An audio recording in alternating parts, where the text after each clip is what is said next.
ವೀಕ್ಷಕರೇ, ಅಶ್ವವೇಗ ಡಿಜಿಟಲ್ಗೆ ಸ್ವಾಗತ. ನಾನು ಕಾವ್ಯ ಆಚಾರ್.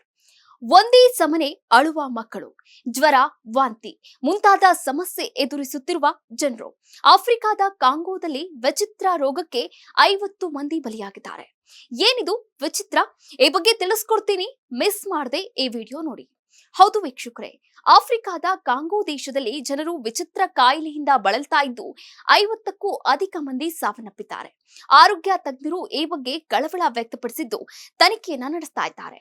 ಫೆಬ್ರವರಿ 16ರವರೆಗಿನ ಮಾಹಿತಿಯ ಪ್ರಕಾರ ನೋಡುವುದಾದ್ರೆ 5 ವಾರಗಳಲ್ಲಿ ಕಾಂಗೋ ದೇಶದ 431 ಮಂದಿಯಲ್ಲಿ ಈ ರೋಗ ಕಾಣಿಸಿಕೊಂಡಿದೆ.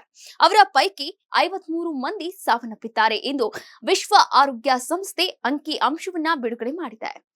ಬಾವಲಿ ಮಾಂಸವನ್ನ ತಿಂದಂತಹ 3 ಮಕ್ಕಳಲ್ಲಿ ಮೊದಲಿಗೆ ಈ ರೋಗ ಕಾಣಿಸಿಕೊಂಡಿತ್ತು. ತದನಂತರದಲ್ಲಿ ಈ ರೋಗ ಇತರರಿಗೂ ಕೂಡ ಹರಡಲು ಶುರುವಾಗಿದೆ. ಕಾಂಗೋ ದೇಶದ ಒಂದು ಪ್ರಾಂತ್ಯದ ಹಳ್ಳಿಗಳಲ್ಲೇ ಈ ರೋಗದಿಂದಾಗಿ ಹೆಚ್ಚಿನ ಸಾವುಗಳು ವರದಿಯಾಗ್ತಾ ಇದೆ. ಜ್ವರ, ವಾಂತಿ ಈ ರೋಗದ ಆರಂಭಿಕ ರೋಗ ಲಕ್ಷಣಗಳಾಗಿದೆ. ಇದು ಜೋರಾದಂತೆ ರಕ್ತಸ್ರಾವವೂ ಕೂಡ ಉಂಟಾಗುತ್ತೆ. ಇದಲ್ಲದೆ ಈ ಸೋಂಕು ತಗುಲಿದಂತಹ ಮಕ್ಕಳು ಬಿಟ್ಟು ಬಿಡದೆ ಒಂದೇ ಸಮನೆ ಅಳಲು ಪ್ರಾರಂಭ ಮಾಡ್ತಾ ಇದ್ದಾರಂತೆ. ರೋಗ ಲಕ್ಷಣ ಕಾಣಿಸಿಕೊಂಡಂತಹ 48 ಗಂಟೆಗಳಲ್ಲಿ ರೋಗಿ ಸಾವನ್ನಪ್ಪುತ್ತಾನೆ. ಬಿಕೋರೋ ಆಸ್ಪತ್ರೆಯ ವೈದ್ಯಕೀಯ ನಿರ್ದೇಶಕರು ಈ ಬಗ್ಗೆ ಮಾಹಿತಿಯನ್ನ ಕೂಡ ನೀಡಿದ್ದಾರೆ.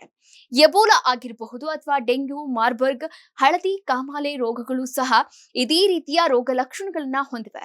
ಆದ್ರೆ 10ಕ್ಕೂ ಹೆಚ್ಚು ರೋಗಿಗಳಿಂದ ರಕ್ತದ ಸ್ಯಾಂಪಲ್ಗಳನ್ನ ಸಂಗ್ರಹ ಮಾಡಿದ್ದು ಅವುಗಳನ್ನ ಪರೀಕ್ಷೆ ಮಾಡಿದ್ದಾರೆ. ಈ ಯಾವುದೇ ರೋಗಗಳು ಕಂಡು ಬಂದಿಲ್ಲ ಎಂದು ತಜ್ಞರು ಖಚಿತವನ್ನ ಪಡಿಸಿದ್ದಾರೆ. ಆದ್ರೆ ರೋಗಕ್ಕೆ ನಿಜವಾದ ಕಾರಣ ಏನು ಅಥವಾ ಸೋಂಕು ಎಲ್ಲಿಂದ ಹುಟ್ಟಿಕೊಂಡಿತು ಎಂಬುದನ್ನ ಕಂಡು ಹಿಡಿಯಲು ಇನ್ನೂ ಕೂಡ ಸಾಧ್ಯವಾಗಿಲ್ಲ. ಅಧ್ಯಯನವನ್ನ ನಡೆಸಲಾಗ್ತಾ ಇದೆ ಎಂದು ವೈದ್ಯರು ಹೇಳಿಕೆಯನ್ನ ನೀಡಿದ್ದಾರೆ. ಇದಾಗಿತ್ತು ಇವತ್ತಿನ ಅಶ್ವವೇಗ ಡಿಜಿಟಲ್ ಸ್ಪೆಷಲ್. ನೋಡ್ತಾ ಇರಿ ಅಶ್ವವೇಗ ಡಿಜಿಟಲ್.